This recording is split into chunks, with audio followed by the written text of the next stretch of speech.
जय जगन्नाथ। आज दिव्य दर्शन कार्यक्रम को आपण मानक समस्त को स्वागत। आज आम एक भिन्न विषय उपर आलोचना करवा।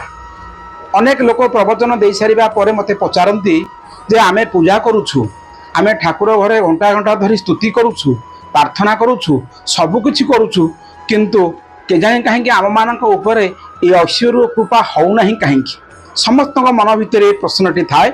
आपण मैंने जो मैंने आज कार्यक्रम को देखुंट आज विषय को आपण मैंने शुणुंट आपण मन भितर यही एक प्रश्न निश्चित भाव में उंकी मागुव जे मु तो पूजा करुँची, मु तो ठाकुर घर गीता पढ़ुची, भागवत पढ़ुची, सबकिछि करुँची, अथच ठाकुरंकर कृपा मो उपरे होना कहीं यार आज्ञा जदि उत्तरटा को खोजा को आम जा तेबे यार उत्तरटा आउ का पाखे नहीं जहाँ पाखे प्रश्न अच्छी अर्थात आपण प्रश्न पचार माने ए उत्तरटा केवल आपण पाखे अच्छी। आपण भल भाव जानते आपण जेते बड़े ईश्वर को प्रार्थना करुछंती बा जेते बड़े ईश्वर को आपण स्तुति करुछंती केते भावर सह ईश्वर को डाकुचंती बा केते भक्तिर सह आपण ईश्वर को डाकुचंती ताहा केवल आपण व्यतीत आउ किए बा जानी परिबो।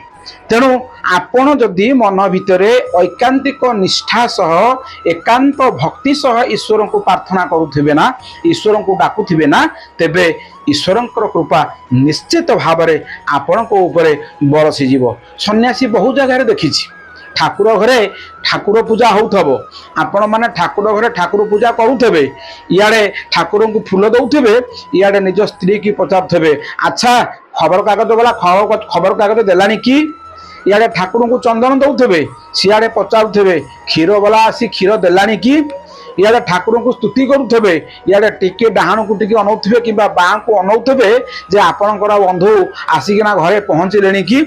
आपण निजे चिंता करंतु आज्ञा, आपण ईश्वर पूजा करुछंती सत्य, आपण ईश्वर को प्रार्थना करुछंती सत्य, किंतु मनटा आपणकर कोठी थाए।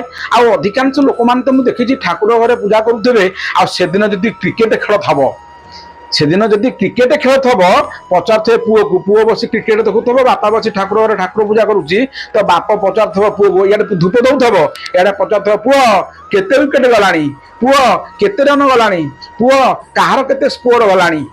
आपण आज्ञा निजे चिंता करंतु, आपण ठाकुर घरे पूजा करुछंती एने मन अच्छी आपणकर टीवी रे जी किए केते विकेट नेला, किए केते स्कोर कला, किए केते बेले जितिला, आपणकर मन अच्छी एठी।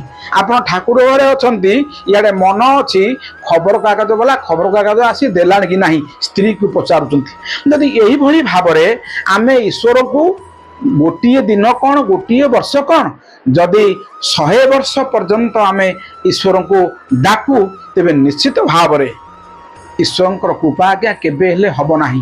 कहीं ना ईश्वर को डाकिया पाई हेले, ईश्वर को प्रार्थना करिया पाई हेले बा जेकोसी आध्यात्मिक साधना आपण करंतु ना कहीं एक मन होई करिया पड़िबो।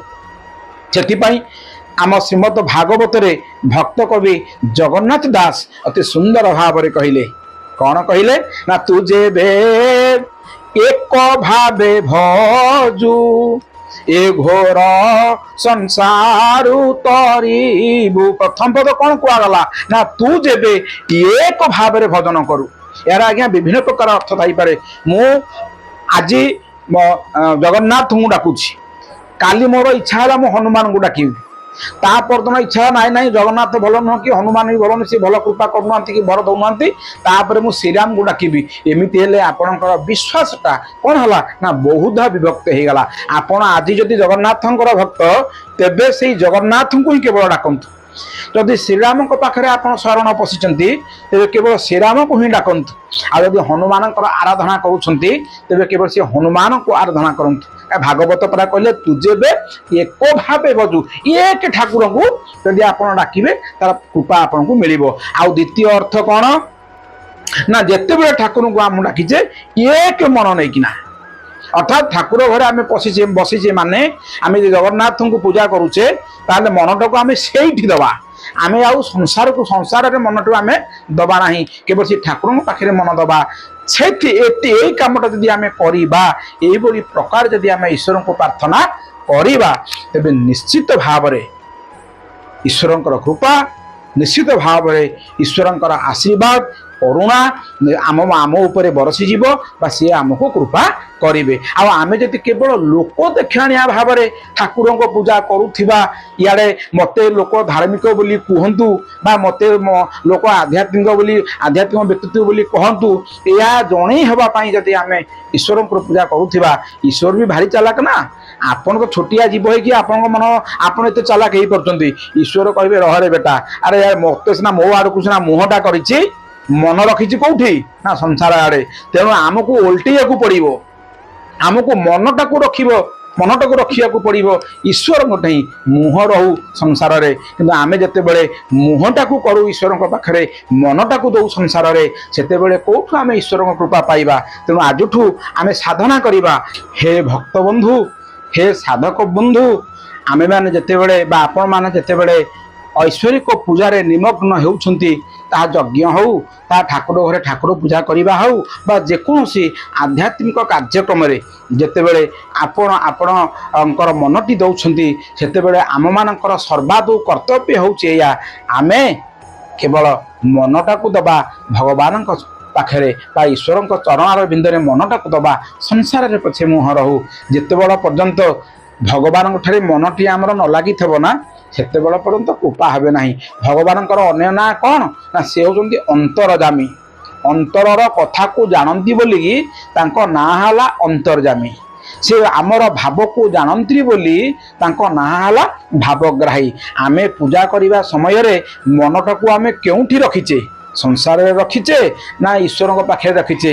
ତାହା ଆମ ଅପେକ୍ଷା ଭଗବାନଙ୍କୁ ଭଲ ଭାବରେ ମାଲୁମ ହୋଇଥାଏ। ତେଣୁ ଆମେ ଲୋକ ଦେଖାଣିଆ ଭାବରେ ଯେତେବେଳେ ଘଣ୍ଟା ଘଣ୍ଟା ଧରି ଈଶ୍ୱରଙ୍କ ପାଖରେ ବା ଠାକୁର ଘରେ ବସି ପୂଜା କରୁ, ସେଇ ଘଣ୍ଟାଟିଏ ଭିତରୁ ବା 2 ଘଣ୍ଟା ଭିତରୁ ଆମର ମନ କେତେ ସମୟ ପର୍ଯ୍ୟନ୍ତ ବା କେତେ ସମୟ ପାଇଁ ଈଶ୍ୱରଙ୍କ ପାଖରେ ଲାଗିଛି, ସେ ହିଁ ହିସାବ କରନ୍ତି। ହିସାବ ଖାତା ତାଙ୍କ ପାଖରେ ଥାଏ।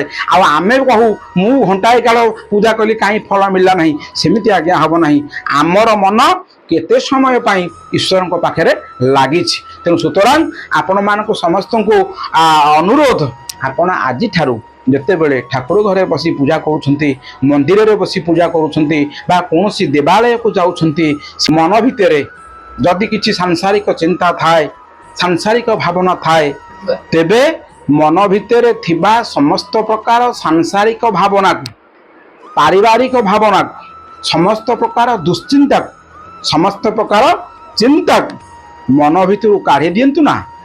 ଏବଂ ଏଭଳି ମନ ନେଇକି ଈଶ୍ୱରଙ୍କୁ ପ୍ରାର୍ଥନା କଲେ, ଈଶ୍ୱରଙ୍କୁ ସ୍ତବ କଲେ, ଈଶ୍ୱରଙ୍କୁ ସ୍ତୁତି କଲେ, ଈଶ୍ୱରଙ୍କର କୃପା ନିଶ୍ଚିତ ଭାବରେ ଆମ ଉପରେ ବରସିଯିବ। ଥରେ କେବେ ପରୀକ୍ଷା କରି ଦେଖନ୍ତୁ। ବିଜ୍ଞ ଦର୍ଶକ ବନ୍ଧୁ, ଆଜିର ଦିବ୍ୟ ଦର୍ଶନ କାର୍ଯ୍ୟକ୍ରମରେ ଏତିକି। ପୁଣି ଏକ ନୂତନ ବିଚାର ସହ ଆଗାମୀ ଦିବ୍ୟ ଦର୍ଶନ କାର୍ଯ୍ୟକ୍ରମରେ ଆମେ ପରସ୍ପରକୁ ଭେଟାଭେଟି ହେବା। ସେତେବେଳ ପର୍ଯ୍ୟନ୍ତ ରହିଲି। ଜୟ ଜଗନ୍ନାଥ, ନମସ୍କାର।